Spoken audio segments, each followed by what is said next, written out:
Hello, ਸਤਿ ਸ਼੍ਰੀ ਅਕਾਲ ਜੀ। ਸਵਾਗਤ ਹੈ ਜੀ ਤੁਹਾਡਾ ਆਪਣੇ ਚੈਨਲ 'ਤੇ। ਅੱਜ ਆਪਾਂ ਤੁਹਾਡੇ ਲਈ CDP ਦੀ ਇੱਕ ਨਵੀਂ ਕਲਾਸ ਲੈ ਕੇ ਹਾਜ਼ਰ ਹੋਏ ਹਾਂ। ਇਸ ਕਲਾਸ ਦੇ ਵਿੱਚ ਆਪਾਂ CDP ਦੇ ਨਾਲ ਰਿਲੇਟਡ ਵਨ ਲਾਈਨਰ ਡਿਸਕਸ ਕਰਾਂਗੇ, ਤਾਂ ਵੀਡੀਓ ਨੂੰ ਲਾਸਟ ਤੱਕ ਦੇਖਿਓ। ਇੱਕ ਵੀ ਫੈਕਟ ਤੁਹਾਡੇ ਮਿਸ ਕਰਨ ਵਾਲਾ ਨਹੀਂ ਹੈ। ਇਸ ਤੋਂ ਪਹਿਲਾਂ ਆਪਣੀ CDP ਦੀ ਵਨ ਲਾਈਨਰ ਇੱਕ ਕਲਾਸ ਆਲਰੇਡੀ ਅਪਲੋਡ ਹੋ ਚੁੱਕੀ ਹੈ। ਜੇਕਰ ਤੁਸੀਂ ਉਹ ਦੇਖਣਾ ਚਾਹੁੰਦੇ ਹੋ ਤਾਂ ਮੈਂ ਉਹਦਾ ਲਿੰਕ ਇਸ ਵੀਡੀਓ ਦੇ ਡਿਸਕ੍ਰਿਪਸ਼ਨ ਦੇ ਵਿੱਚ ਪਾ ਦੇਣਾ, ਤੁਸੀਂ ਜਾ ਕੇ ਦੇਖ ਲੈਣਾ।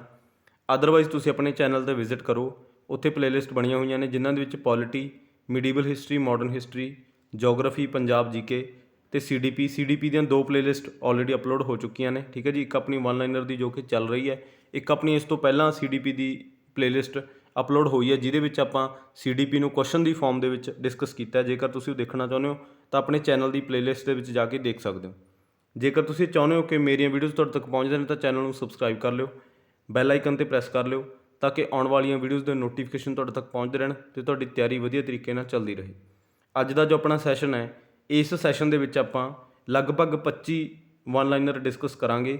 ਉਸ ਦੇ ਨਾਲ ਮਤਲਬ ਜਿਹੜੇ ਉਹਦੇ ਨਾਲ ਰਿਲੇਟਡ ਫੈਕਟ ਨੇ ਉਹ ਵੀ ਆਪਾਂ ਕਲੀਅਰ ਕਰਾਂਗੇ। ਠੀਕ ਹੈ ਜੀ, ਤਾਂ ਕਲਾਸ ਨੂੰ ਐਂਡ ਤੱਕ ਜ਼ਰੂਰ ਅਟੈਂਡ ਕਰਿਓ ਕਿਉਂਕਿ ਇਹਨਾਂ ਦੇ ਵਿੱਚੋਂ ਕੋਈ ਵੀ ਫੈਕਟ ਤੁਹਾਨੂੰ ਕੁਐਸਚਨ ਦੀ ਫਾਰਮ ਦੇ ਵਿੱਚ ਪੇਪਰ ਦੇ ਵਿੱਚ ਦੇਖਣ ਨੂੰ ਮਿਲ ਸਕਦਾ। ਕਿਉਂਕਿ ਆਪਾਂ ਜਿਹੜੇ ਇਹ ਫੈਕਟ ਨੇ ਇਹ ਤੁਹਾਡੀਆਂ ਜਿਹੜੀਆਂ CDP ਦੀਆਂ ਪਹਿਲਾਂ ਵਾਲੀਆਂ ਕਲਾਸਿਸ ਨੇ ਉਹ ਤੋਂ ਬਿਲਕੁਲ ਅਲੱਗ ਨੇ ਅਤੇ ਥੋੜ੍ਹੇ ਮੋਡਰੇਟ ਲੈਵਲ ਦੇ ਨੇ। ਪਿਛਲੇ ਪੇਪਰ ਨੂੰ ਧਿਆਨ ਦੇ ਵਿੱਚ ਰੱਖਦੇ ਹੋਏ ਤਾਂ ਆਪਾਂ ਤੁਹਾਡੇ ਲਈ ਵਨ ਲਾਈਨਰ ਲੈ ਕੇ ਆਏ ਹਾਂ, ਤਾਂ ਕਲਾਸ ਨੂੰ ਐਂਡ ਤੱਕ ਜ਼ਰੂਰ ਅਟੈਂਡ ਕਰਿਓ। ਤਾਂ ਸਟਾਰਟ ਕਰਦੇ ਹਾਂ ਆਪਣੀ ਕਲਾਸ।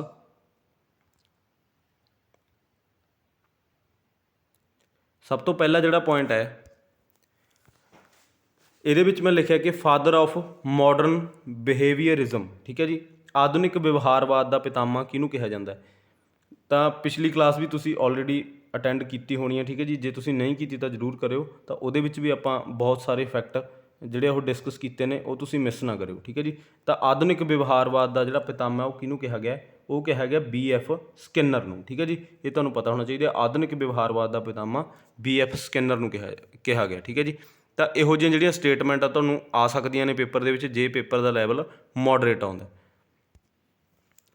ਦੂਸਰਾ ਜਿਹੜਾ ਪੁਆਇੰਟ ਹੈ ਇਨਕਰੀਜ਼ ਹਾਈਟ ਵੇਟ। ਠੀਕ ਹੈ ਜੀ, ਇਹ ਕੀ ਹੋ ਗਿਆ? ਇਹ ਕੁਆਂਟੀਟੇਟਿਵ ਵਾਧਾ ਹੋ ਗਿਆ। ਠੀਕ ਹੈ ਜੀ, ਕੁਆਂਟੀਟੇਟਿਵ ਵਾਧਾ ਜਿਹਨੂੰ ਆਪਾਂ ਕਹਿੰਦੇ ਹਾਂ, ਜਿਹਨੂੰ ਤੁਸੀਂ ਮਤਲਬ ਨਾਪ ਤੋਲ ਸਕਦੇ ਹੋ। ਠੀਕ ਹੈ ਜੀ, ਗਿਣ ਸਕਦੇ ਹੋ। ਠੀਕ ਹੈ ਜੀ, ਮਿਣ ਸਕਦੇ ਹੋ ਜਾਂ ਤੋਲ ਸਕਦੇ ਹੋ।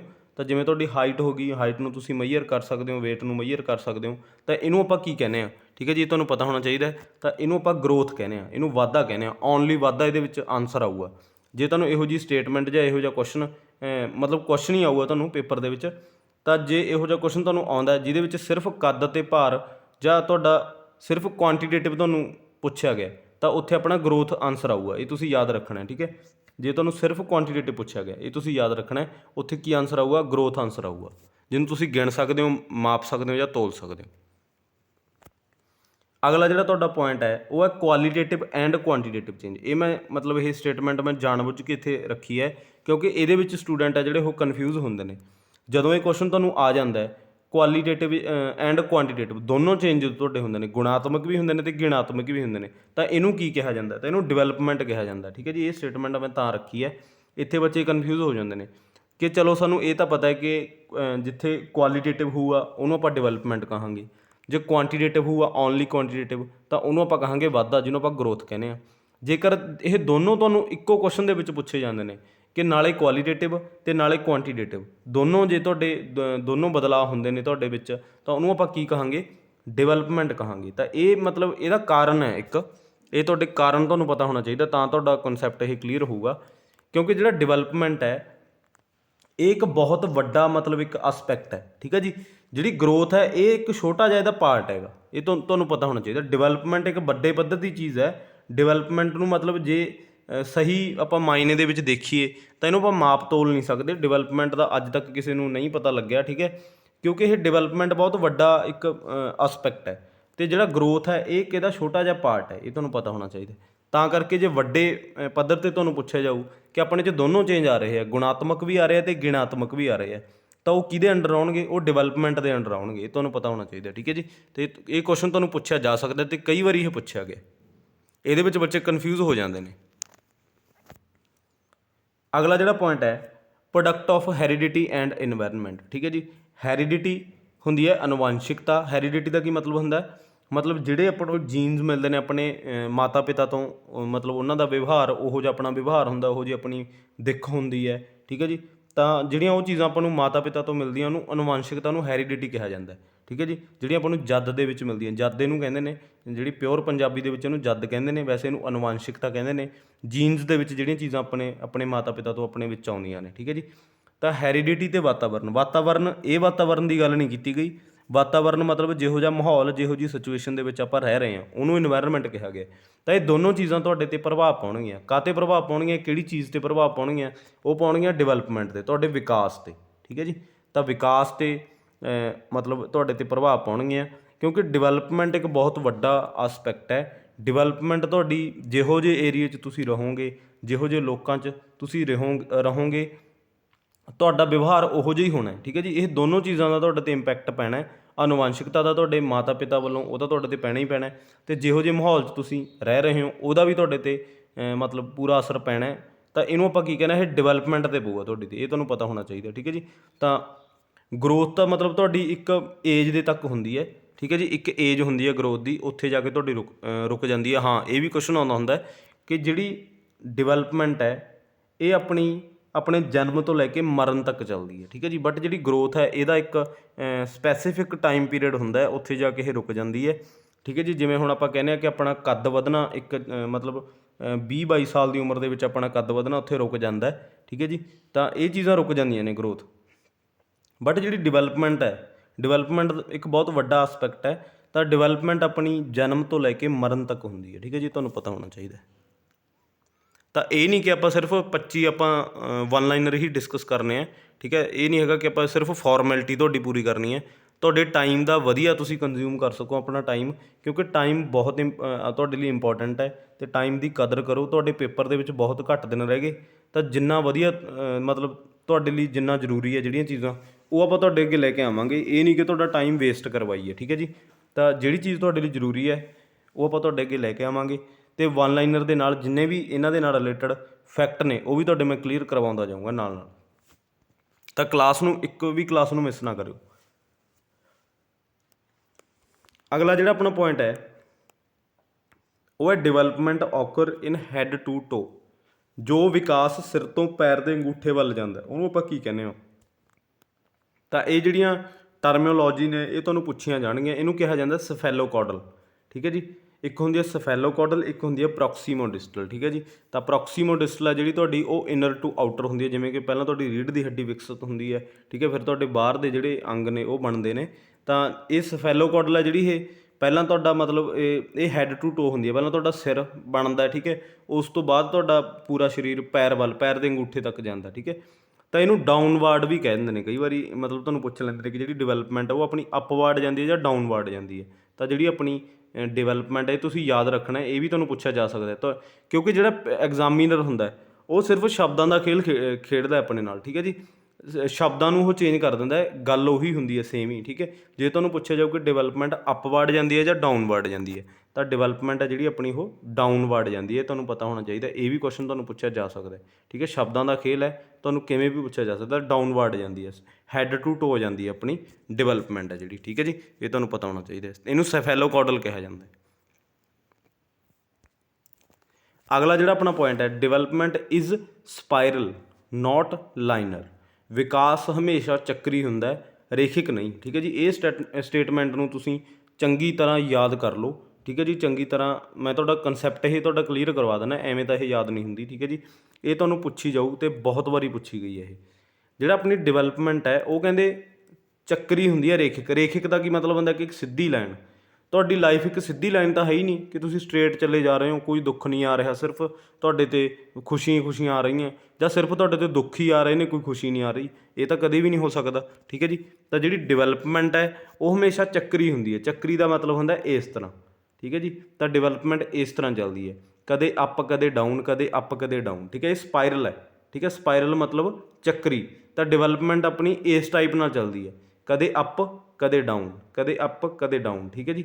ਤਾਂ ਇਸ ਤਰ੍ਹਾਂ ਨਾਲ ਆਪਣੀ ਡਿਵੈਲਪਮੈਂਟ ਹੈ ਜਿਹੜੀ ਉਹ ਚੱਲਦੀ ਹੈ। ਤਾਂ ਕਰਕੇ ਇਹ ਸਟੇਟਮੈਂਟ ਮੈਂ ਇੱਥੇ ਰੱਖੀ ਹੈ ਕਿ ਜਿਹੜੀ ਆਪਣਾ ਵਿਕਾਸ ਹੈ ਇਹ ਚੱਕਰੀ ਹੁੰਦਾ ਹੈ। ਕਦੇ ਆਪਾਂ ਬਹੁਤ ਮਾੜੀ ਸਿਚੁਏਸ਼ਨ 'ਚ ਹੁੰਦੇ ਹਾਂ, ਕਦੇ ਆਪਾਂ ਬਹੁਤ ਚੰਗੀ 'ਚ ਹੁੰਦੇ ਹਾਂ, ਠੀਕ ਹੈ ਜੀ। ਤਾਂ ਡਿਵੈਲਪਮੈਂਟ ਇਸ ਤਰ੍ਹਾਂ ਚੱਲਦੀ ਹੈ ਆਪਣੀ, ਲਾਈਨਰ ਨਹੀਂ ਹੈਗਾ। ਇਹ ਨਹੀਂ ਹੈਗਾ ਕਿ ਸਿੱਧੀ ਲਾਈਨ ਦੇ ਵਾਂਗੂ ਲਾਈਫ ਚੱਲੂਗੀ, ਕਦੇ ਵੀ ਨਹੀਂ ਹੋ ਸਕਦਾ, ਠੀਕ ਹੈ ਜੀ। ਤਾਂ ਇਹ ਮੈਂ ਤਾਂ ਕਰਕੇ ਇੱਥੇ ਸਟੇਟਮੈਂਟ ਰੱਖੀ ਹੈ, ਤੁਸੀਂ ਯਾਦ ਰੱਖਿਓ, ਇਹ ਬਹੁਤ ਵਾਰੀ ਪੇਪਰਾਂ 'ਚ ਪੁੱਛੀ ਗਈ ਹੈ। ਅਗਲਾ ਜਿਹੜਾ ਪੁਆਇੰਟ ਹੈ, ਫਾਦਰ ਆਫ ਚਾਈਲਡ ਸਾਈਕੋਲੋਜੀ, ਠੀਕ ਹੈ ਜੀ। ਬਾਲ ਮਨੋਵਿਗਿਆਨ ਦਾ ਪਿਤਾਮਾ ਕਿਹਨੂੰ ਕਿਹਾ ਜਾਂਦਾ? ਜੀਨ ਪਿਆਜ਼ੇ ਨੂੰ ਕਿਹਾ ਜਾਂਦਾ, ਠੀਕ ਹੈ ਜੀ। ਇਹਨੇ ਸਭ ਤੋਂ ਪਹਿਲਾਂ ਬੱਚਿਆਂ ਦੇ ਉੱਤੇ ਅਧਿਐਨ ਕੀਤਾ ਸੀਗਾ, ਜੀਨ ਪਿਆਜ਼ੇ ਨੇ। ਤਾਂ ਇਹਨੂੰ ਮਨੋਵਿਗਿਆਨ ਦਾ, ਬਾਲ ਮਨੋਵਿਗਿਆਨ ਦਾ ਪਿਤਾਮਾ ਜੀਨ ਪਿਆਜ਼ੇ ਨੂੰ ਕਿਹਾ ਜਾਂਦਾ, ਠੀਕ ਹੈ। ਇਹਨੇ ਸਭ ਤੋਂ ਪਹਿਲਾਂ ਬੱਚਿਆਂ ਦੇ ਉੱਤੇ ਅਧਿਐਨ ਕੀਤਾ ਸੀ, ਤੁਹਾਨੂੰ ਪਤਾ ਹੋਣਾ ਚਾਹੀਦਾ। ਫਾਦਰ ਆਫ ਜੈਨੇਟਿਕ ਐਪੀਸਟੈਮੋਲੋਜੀ, ਠੀਕ ਹੈ ਜੀ। ਜੈਨੇਟਿਕ ਐਪੀਸਟੈਮੋਲੋਜੀ ਦਾ ਪਿਤਾਮਾ ਕਿਹਨੂੰ ਕਿਹਾ ਜਾਂਦਾ? ਇਹ ਵੀ ਜੀਨ ਪਿਆਜ਼ੇ ਨੂੰ ਕਿਹਾ ਜਾਂਦਾ, ਇਹ ਤੁਸੀਂ ਯਾਦ ਰੱਖਿਓ। ਜੀਨ ਪਿਆਜ਼ੇ ਦੀ ਇੱਕ ਬੁੱਕ ਵੀ ਹੈ, ਜੈਨੇਟਿਕ ਐਪੀਸਟੈਮੋਲੋਜੀ, ਠੀਕ ਹੈ ਜੀ। ਤਾਂ ਇਹ ਆਪਾਂ ਜਿੰਨੇ ਵੀ ਇਹਦੇ ਨਾਲ ਰਿਲੇਟਡ ਫੈਕਟ ਹੋਣਗੇ, ਠੀਕ ਹੈ ਜੀ, ਕਿਸੇ ਵੀ ਫੈਕਟ ਦੇ ਨਾਲ ਰਿਲੇਟਡ ਫੈਕਟ ਹੈ, ਉਹ ਵੀ ਆਪਾਂ ਤੁਹਾਡੇ ਨਾਲ ਕਲੀਅਰ ਕਰਵਾਉਂਦੇ ਜਾਵਾਂਗੇ। ਤਾਂ ਇਹਨਾਂ ਦੀ ਇੱਕ ਬੁੱਕ ਵੀ ਹੈ ਜੀਨ ਪਿਆਜ਼ੇ ਦੀ, ਜੈਨੇਟਿਕ ਐਪੀਸਟੈਮੋਲੋਜੀ। ਅਤੇ ਜੈਨੇਟਿਕ ਐਪੀਸਟੈਮੋਲੋਜੀ ਦਾ ਪਿਤਾਮਾ ਵੀ ਜੀਨ ਪਿਆਜ਼ੇ ਨੂੰ ਕਿਹਾ ਜਾਂਦਾ, ਇਹ ਤੁਹਾਨੂੰ ਪਤਾ ਹੋਣਾ ਚਾਹੀਦਾ। ਅਗਲਾ ਜਿਹੜਾ ਪੁਆਇੰਟ ਹੈ, ਮੈਂ ਤੁਹਾਨੂੰ ਪਹਿਲਾਂ ਵੀ ਦੱਸ ਗਿਆ, ਡਿਵੈਲਪਮੈਂਟ ਔਕਰ ਇਨਰ ਟੂ ਆਊਟਰ, ਵਿਕਾਸ ਜੋ ਅੰਦਰੂਨੀ ਤੋਂ ਬਾਹਰ ਵੱਲ ਜਾਂਦਾ, ਉਹਨੂੰ ਕਿਹਾ ਜਾਂਦਾ ਪ੍ਰੋਕਸੀਮੋਡਿਸਟਲ, ਠੀਕ ਹੈ ਜੀ। ਤਾਂ ਜਿਹੜਾ ਪਹਿਲਾਂ ਤੁਹਾਡੀ ਰੀੜ੍ਹ ਦੀ ਹੱਡੀ ਬਣਦੀ ਹੈ, ਫਿਰ ਤੁਹਾਡੇ ਆਊਟਰ ਪਾਰਟ ਬਣਦੇ ਨੇ, ਠੀਕ ਹੈ। ਤਾਂ ਇਹਦੇ ਵਿੱਚ ਇਹਨੂੰ ਪ੍ਰੋਕਸੀਮੋਡਿਸਟਲ ਕਿਹਾ ਜਾਂਦਾ, ਠੀਕ ਹੈ ਜੀ। ਤਾਂ ਇਹ ਵੀ ਤੁਹਾਨੂੰ ਪਤਾ ਹੋਣਾ ਚਾਹੀਦਾ। ਫਾਦਰ ਆਫ ਕੰਸਟਰਕਟਿਵਿਜ਼ਮ, ਨਿਰਮਾਣਵਾਦ ਦਾ ਪਿਤਾ ਕਿਹਨੂੰ ਕਿਹਾ ਜਾਂਦਾ? ਜੀਨ ਪਿਆਜ਼ੇ ਨੂੰ ਕਿਹਾ ਜਾਂਦਾ, ਠੀਕ ਹੈ ਜੀ। ਤੁਸੀਂ ਯਾਦ ਰੱਖਿਓ, ਜੀਨ ਪਿਆਜ਼ੇ ਨੂੰ ਨਿਰਮਾਣਵਾਦ ਦਾ ਪਿਤਾ ਕਿਹਾ ਜਾਂਦਾ। ਅਗਲਾ ਜਿਹੜਾ ਪੁਆਇੰਟ ਹੈ, ਆਬਜੈਕਟ ਪਰਮਨੈਂਸ, ਠੀਕ ਹੈ ਜੀ। ਆਬਜੈਕਟ ਪਰਮਨੈਂਸ, ਇਹਦਾ ਪੰਜਾਬੀ 'ਚ ਮਤਲਬ ਹੁੰਦਾ ਵਸਤੂ ਸਥਾਈਤਾ, ਠੀਕ ਹੈ ਜੀ। ਵਸਤੂ ਸਥਾਈਤਾ ਮਤਲਬ ਇਹ ਜੀਨ ਪਿਆਜ਼ੇ ਨੇ ਇਹ ਗੱਲ ਕਹੀ ਹੈ, ਜੀਨ ਪਿਆਜ਼ੇ ਨੇ, ਠੀਕ ਹੈ ਜੀ। ਇਹ ਸੈਂਸਰੀ ਮੋਟਰ ਦੇ ਵਿੱਚ ਹੁੰਦੀ ਹੈ, ਜਦੋਂ ਸੈਂਸਰੀ ਮੋਟਰ ਦੀ ਸਟੇਜ ਹੁੰਦੀ ਹੈ 0 ਤੋਂ 2 ਸਾਲ ਦੀ, ਠੀਕ ਹੈ ਜੀ। ਤਾਂ ਵਸਤੂ ਸਥਾਈਤਾ ਦੀ ਜਿਹੜੀ ਇਹ ਏਜ ਹੁੰਦੀ ਹੈ, ਠੀਕ ਹੈ। ਤਾਂ ਸਥਾਈ ਮਤਲਬ ਹੁੰਦਾ ਸਥਿਰ, ਮਤਲਬ ਇੱਕ ਚੀਜ਼ ਜਦੋਂ ਬੱਚੇ ਦੇਖਦੇ ਨੇ, ਠੀਕ ਹੈ, ਤਾਂ ਉਹਨਾਂ ਦੇ ਮਾਈਂਡ ਦੇ ਵਿੱਚ ਸਥਿਰ ਹੋ ਜਾਂਦੀ ਹੈ, ਠੀਕ ਹੈ ਜੀ। ਤਾਂ ਸੈਂਸਰੀ ਮੋਟਰ ਜਿਹੜੀ ਏਜ ਹੁੰਦੀ ਹੈ ਉਹਦੇ 'ਚ ਹੁੰਦਾ। ਇੱਕ ਤੁਸੀਂ ਇਹ ਯਾਦ ਰੱਖਿਓ, ਜਦੋਂ ਤੁਹਾਨੂੰ ਕੁਐਸਚਨ ਦੇ ਵਿੱਚ ਆਊਗਾ ਕਿ ਸੈਂਸਰੀ ਮੋਟਰ, ਪ੍ਰੀ ਓਪਰੇਸ਼ਨਲ, ਠੀਕ ਹੈ ਜੀ, ਇਹੋ ਜਿਹੀਆਂ ਜਿਹੜੀਆਂ ਸਟੇਜਸ ਆਉਣਗੀਆਂ, ਇਹ ਤੁਹਾਨੂੰ ਖੁਦ ਪਤਾ ਹੋਣਾ ਚਾਹੀਦਾ ਕਿ ਇਹ ਜੀਨ ਪਿਆਜ਼ੇ ਦੀਆਂ ਸਟੇਜਸ ਨੇ, ਇਹਦੇ ਨਾਲ ਰਿਲੇਟਡ ਨੇ, ਠੀਕ ਹੈ ਜੀ। ਤਾਂ ਜਦੋਂ ਵੀ ਤੁਹਾਨੂੰ ਇਹੋ ਜਿਹਾ ਮਤਲਬ ਜੇ ਤੁਹਾਨੂੰ ਸੈਂਸਰੀ ਮੋਟਰ ਕੁਐਸਚਨ ਦੇ ਵਿੱਚ ਮਿਲ ਰਿਹਾ ਹੈ, ਪ੍ਰੀ ਓਪਰੇਸ਼ਨਲ ਮਿਲ ਰਿਹਾ, ਤਾਂ ਤੁਸੀਂ ਥੋੜ੍ਹਾ ਜਿਹੀ ਕਾਮਨ ਸੈਂਸ ਵੀ ਯੂਜ਼ ਕਰਿਓ, ਕਿਉਂਕਿ ਜੀਨ ਪਿਆਜ਼ੇ ਨੇ ਇਹ ਚੀਜ਼ਾਂ ਕਹੀਆਂ ਨੇ, ਠੀਕ ਹੈ। ਤਾਂ ਓਬਜੈਕਟਿਵ ਪਰਮਨੈਂਸ ਦੀ ਜਿਹੜੀ ਧਾਰਨਾ ਦਿੱਤੀ ਹੈ, ਉਹ ਦਿੱਤੀ ਹੈ ਜੀਨ ਪਿਆਜ਼ੇ ਨੇ ਆਪਾਂ ਨੂੰ, ਵਸਤੂ ਸਥਾਈਤਾ, ਠੀਕ ਹੈ ਜੀ। ਜਿਵੇਂ ਕਿ ਅਗਲਾ ਪੁਆਇੰਟ ਹੈ, ਟਰਾਇਲ ਐਂਡ ਐਰਰ, ਕੰਮ ਅਤੇ ਗਲਤੀ, ਟਰਾਇਲ ਐਂਡ ਐਰਰ ਥਿਊਰੀ ਵੀ ਹੈ, ਠੀਕ ਹੈ ਜੀ। ਤਾਂ ਟਰਾਇਲ ਐਂਡ ਐਰਰ ਮਤਲਬ ਜਿਹੜੇ ਜੀਨ ਪਿਆਜ਼ੇ ਨੇ ਇਹ ਗੱਲ ਕਹੀ ਹੈ ਕਿ sensory motor according to Jean ਪਿਆਜ਼ੇ, ਜਿਹੜਾ ਟਰਾਇਲ ਐਂਡ ਐਰਰ ਜਿਹੜੀ ਥਿਊਰੀ ਹੈ, ਮਤਲਬ ਟਰਾਇਲ ਐਂਡ ਐਰਰ ਜਿਹੜਾ ਸਟਾਰਟ ਹੁੰਦਾ ਕੰਮ ਅਤੇ ਗਲਤੀ ਦਾ ਕੰਮ ਜਿਹੜਾ ਸਟਾਰਟ ਹੁੰਦਾ, ਉਹ ਜੀਨ ਪਿਆਜ਼ੇ ਨੇ ਇਹ ਕਿਹਾ ਕਿ ਕਦੋਂ ਸਟਾਰਟ ਹੁੰਦਾ? ਸੈਂਸਰੀ ਮੋਟਰ ਜਿਹੜੀ ਏਜ ਹੁੰਦੀ ਹੈ, ਠੀਕ ਹੈ ਜੀ, 0 ਤੋਂ 2 ਸਾਲ ਦੀ ਜਿਹੜੀ ਏਜ ਹੁੰਦੀ ਹੈ, ਤਾਂ ਇਹਦੇ ਵਿੱਚ ਹੀ ਸਟਾਰਟ ਹੁੰਦਾ ਉਹ। ਇਹ ਕਿਹਨੇ ਕਿਹਾ? ਜੀਨ ਪਿਆਜ਼ੇ ਨੇ ਕਿਹਾ। ਤਾਂ ਇੱਥੋਂ ਤੁਸੀਂ ਮਤਲਬ ਅੰਦਾਜ਼ਾ ਲਾਇਓ ਕਿ ਜਿੱਥੇ ਸੈਂਸਰੀ ਮੋਟਰ ਆ ਗਿਆ, ਜੇ ਤੁਹਾਨੂੰ ਕੁਐਸਚਨ ਦੇ ਵਿੱਚ ਆਊਗਾ ਕਿ ਟਰਾਇਲ ਐਂਡ ਐਰਰ ਨੂੰ ਸੈਂਸਰੀ ਮੋਟਰ ਦੇ ਵਿੱਚ ਕਿਹਾ, ਤਾਂ ਕਿਹਨੇ ਕਿਹਾ? ਜੇ ਤੁਹਾਨੂੰ ਕੁਐਸਚਨ ਦੇ ਵਿੱਚ ਆਊਗਾ ਤਾਂ ਜੀਨ ਪਿਆਜ਼ੇ ਨੇ। ਤੁਸੀਂ ਇੰਨੀ ਕੁ ਕਾਮਨ ਸੈਂਸ ਯੂਜ਼ ਕਰਿਓ, ਕਿਉਂਕਿ ਜੀਨ ਪਿਆਜ਼ੇ ਦੀਆਂ ਸਟੇਜਸ ਨੇ ਇਹ, ਸੈਂਸਰੀ ਮੋਟਰ, ਪ੍ਰੀ ਓਪਰੇਸ਼ਨਲ, ਠੀਕ ਹੈ ਜੀ। ਅਤੇ ਇਹ ਤੁਹਾਨੂੰ ਆ ਸਕਦਾ ਹੈਗਾ। ਅਗਲਾ ਜਿਹੜਾ ਪੁਆਇੰਟ ਹੈ, ਬੈਬਲਿੰਗ ਸਟੇਜ, ਬੈਬਲਿੰਗ ਅਵਸਥਾ। ਬੈਬਲਿੰਗ ਮਤਲਬ ਜਦੋਂ ਬੱਚਾ ਥੋੜ੍ਹੇ ਥੋੜ੍ਹੇ ਸ਼ਬਦ ਮਤਲਬ ਬੋਲਣੇ ਸ਼ੁਰੂ ਕਰ ਦਿੰਦਾ, ਠੀਕ ਹੈ ਜੀ। ਤਾਂ ਉਹ ਕਿਹੜੀ ਏਜ ਹੁੰਦੀ ਹੈ? ਬੈਬਲਿੰਗ ਕਦੋਂ ਕਰਨ ਲੱਗ ਜਾਂਦਾ? ਬੱਚਾ ਕੁਛ ਨਾ ਕੁਛ ਸਾਊਂਡ ਕਰਨ ਲੱਗ ਜਾਂਦਾ। ਤਾਂ ਬੈਬਲਿੰਗ ਜਿਹੜੀ ਅਵਸਥਾ ਹੁੰਦੀ ਹੈ, ਉਹ ਵੀ ਸੈਂਸਰੀ ਮੋਟਰ ਹੁੰਦੀ ਹੈ, ਠੀਕ ਹੈ ਜੀ। ਤਾਂ ਜੇ ਤੁਹਾਨੂੰ ਕੁਐਸਚਨ ਦੇ ਵਿੱਚ ਆਊਗਾ ਬੈਬਲਿੰਗ stage in the sensory motor according to, ਤਾਂ ਅਕੋਰਡਿੰਗ ਟੂ ਜੀਨ ਪਿਆਜ਼ੇ, ਕਿਉਂਕਿ ਇਹ ਜੀਨ ਪਿਆਜ਼ੇ ਦੀ ਹੀ ਸਟੇਜ ਹੈ, ਠੀਕ ਹੈ ਜੀ। ਤਾਂ ਬੈਬਲਿੰਗ ਸਟੇਜ ਜੇ ਤੁਹਾਨੂੰ ਆਊਗਾ ਤਾਂ ਜੀਨ ਪਿਆਜ਼ੇ ਨੇ ਕਿਹਾ ਕਿ ਬੈਬਲਿੰਗ ਸਟੇਜ ਕਿਹੜੀ ਸਟੇਜ ਹੈ? Sensory motor. ਤਾਂ ਇਹ ਜੀਨ ਪਿਆਜ਼ੇ ਨੇ ਕਿਹਾ, ਇਹ ਤੁਸੀਂ ਯਾਦ ਰੱਖਿਓ। ਐਨੀਮਿਜ਼ਮ, ਠੀਕ ਹੈ। ਐਨੀਮਿਜ਼ਮ ਹੁੰਦਾ ਨਿਰਜੀਵ ਵਸਤੂ ਨਾਲ ਸਜੀਵ ਵਾਲਾ ਵਰਤਾਓ। ਇਹਦਾ ਕੀ ਮਤਲਬ ਹੈ ਕਿ ਜਦੋਂ ਬੱਚਾ ਜਿਹੜੀ ਆਪਣੀ ਜਿਵੇਂ ਰਿਮੋਟ ਹੈ, ਰਿਮੋਟ ਨੂੰ ਫੋਨ ਬਣਾ ਲਿਆ, ਉਹ 'ਤੇ ਗੱਲਾਂ ਕਰਨ ਲੱਗ ਗਿਆ, ਠੀਕ ਹੈ। ਜਾਂ ਨਿਰਜੀਵ ਵਸਤੂ ਨਾਲ ਸਜੀਵ ਵਾਲਾ ਵਰਤਾਓ, ਇਹ ਕੁਛ ਹੋਰ ਕੰਸੈਪਟ ਦੇ ਵਿੱਚ ਕਹਿ ਰਹੇ ਨੇ ਕਿ ਜਿਵੇਂ ਇੱਕ ਟੈਡੀ ਬੀਅਰ ਹੈ, ਉਹਨੂੰ ਮਤਲਬ ਇਹ ਸਮਝਣਾ ਕਿ ਇਹਦੇ ਵਿੱਚ ਜਾਨ ਹੈ, ਮੈਂ ਇਹਦੇ ਨਾਲ ਗੱਲਾਂ ਕਰ ਸਕਦਾ, ਠੀਕ ਹੈ। ਉਹ ਨਿਰਜੀਵ ਵਸਤੂ ਹੈ, ਠੀਕ ਹੈ, ਉਹ ਬੋਲ ਨਹੀਂ ਸਕਦੀ, ਬਟ ਬੱਚੇ ਨੂੰ ਐਂ ਲੱਗਦਾ ਕਿ ਇਹ ਬੋਲ ਸਕਦੀ ਹੈ, ਠੀਕ ਹੈ। ਤਾਂ ਇਹ ਕਿਹੜੀ ਏਜ ਦੇ ਵਿੱਚ ਹੁੰਦਾ? ਤਾਂ ਇਹ ਪ੍ਰੀ ਓਪਰੇਸ਼ਨਲ ਦੇ ਵਿੱਚ ਹੁੰਦਾ ਹੈਗਾ 2 ਤੋਂ 7 ਸਾਲ ਦੀ ਏਜ ਜਿਹੜੀ ਹੁੰਦੀ ਹੈ, ਪ੍ਰੀ ਓਪਰੇਸ਼ਨਲ ਜਿਹੜੀ ਸਟੇਜ ਹੁੰਦੀ ਹੈ 2 ਤੋਂ 7 ਸਾਲ ਦੀ।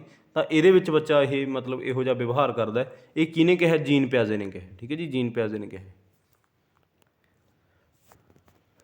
ਅਗਲਾ ਜਿਹੜਾ ਪੁਆਇੰਟ ਹੈ ਰਿਵਰਸਿਬਿਲਿਟੀ ਐਂਡ ਸੀਰੀਏਸ਼ਨ, ਠੀਕ ਹੈ ਜੀ। ਰਿਵਰਸਿਬਿਲਿਟੀ ਮਤਲਬ ਰਿਵਰਸ ਕਰਕੇ ਦੇਖਣਾ ਕਿਸੇ ਚੀਜ਼ ਨੂੰ, ਰਿਵਰਸਿਬਿਲਿਟੀ ਕਰਨਾ।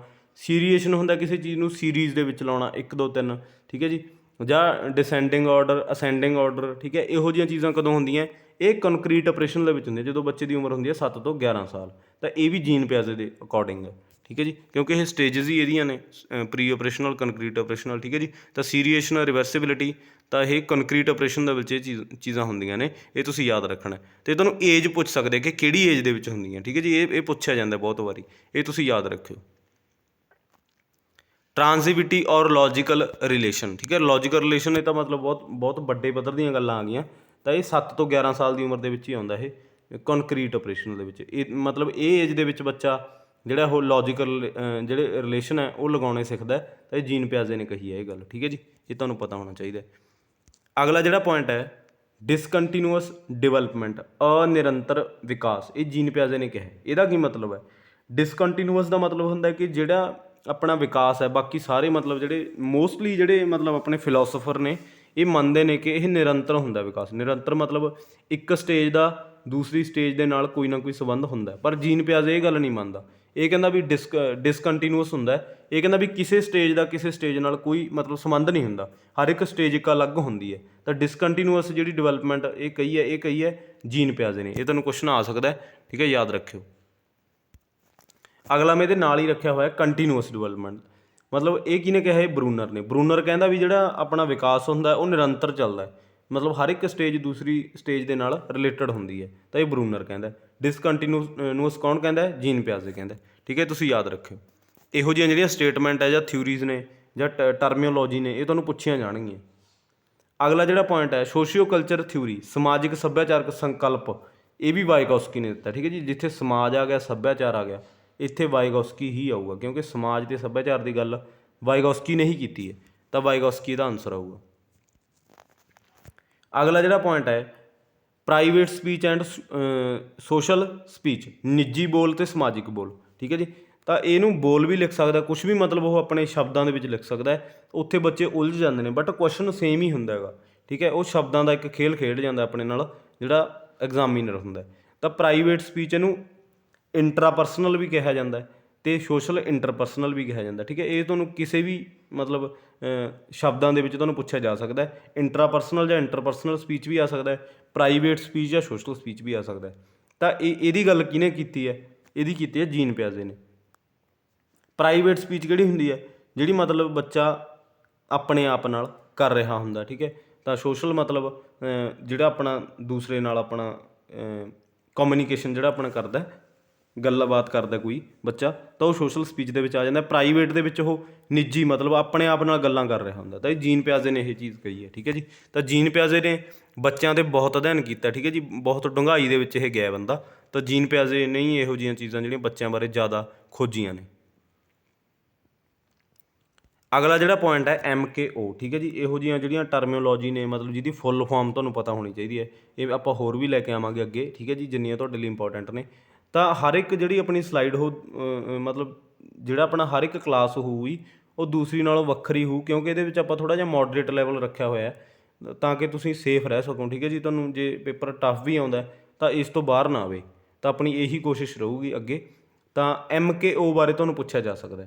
MKO ਦੀ ਤੁਹਾਨੂੰ ਫੁੱਲ ਫਾਰਮ ਪਤਾ ਹੋਣੀ ਚਾਹੀਦੀ ਹੈ। ਫੁੱਲ ਫਾਰਮ ਕੀ ਹੈ? ਮੋਰ ਨੌਲੇਜ ਅਦਰਸ, ਠੀਕ ਹੈ ਜੀ, ਮੋਰ ਨੌਲੇਜ ਅਦਰਸ। ਤਾਂ ਇਹ ਕਿਹਨੇ ਕਿਹਾ ਹੈਗਾ? ਇਹ ਵਾਈਗੋਸਕੀ ਨੇ। ਵਾਈਗੋਸਕੀ ਦੀ ਦਿੱਤੀ ਹੋਈ ਟਰਮ ਹੈ MKO ਦੀ, ਠੀਕ ਹੈ ਜੀ। ਤਾਂ ਮੋਰ ਨੌਲੇਜ ਅਦਰ, ਇਹਦਾ ਕੀ ਮਤਲਬ ਹੁੰਦਾ ਕਿ ਜਿਹੜੇ ਬੰਦੇ ਨੂੰ ਸਾਡੇ ਨਾਲੋਂ ਜ਼ਿਆਦਾ ਨੌਲੇਜ ਹੋਵੇ, ਠੀਕ ਹੈ, ਜਿਵੇਂ ਕਿ ਆਪਣੇ ਟੀਚਰਸ ਨੇ, ਠੀਕ ਹੈ, ਉਹਨਾਂ ਨੂੰ ਆਪਣੇ ਨਾਲੋਂ ਜ਼ਿਆਦਾ ਨੌਲੇਜ ਹੈ, ਜਾਂ ਕਿਸੇ ਵੀ ਬੰਦੇ ਨੂੰ ਜਿਹੜੇ ਨੂੰ ਆਪਣੇ ਨਾਲੋਂ ਜ਼ਿਆਦਾ ਨੌਲੇਜ ਹੈ ਉਹਨੂੰ ਆਪਾਂ MKO ਕਹਾਂਗੇ, ਠੀਕ ਹੈ, ਮੋਰ ਨੌਲੇਜ ਅਦਰਸ।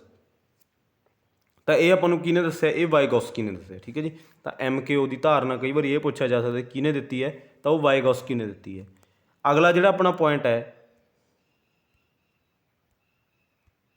ਉਹ ਹੈ ZPD, ਠੀਕ ਹੈ। ਇਹਦੇ ਬਾਰੇ ਤਾਂ ਤੁਹਾਨੂੰ ਮੇਰਾ ਖਿਆਲ ਹੈ ਪੁੱਛਿਆ ਗਿਆ ਬਹੁਤ ਵਾਰ।